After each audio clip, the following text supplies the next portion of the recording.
हमरा रहते अभी डराते रू तो पिता की बाके कर मचाल पगली ते तो हवे रंग बजवा के माल पगली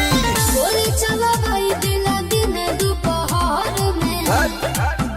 के कर दिन बाकी बोली शहर में लेके पिस्टल घूमिले कमर में तू पसंद बारू पहला नजर में लेके पिस्टल घूमिले कमर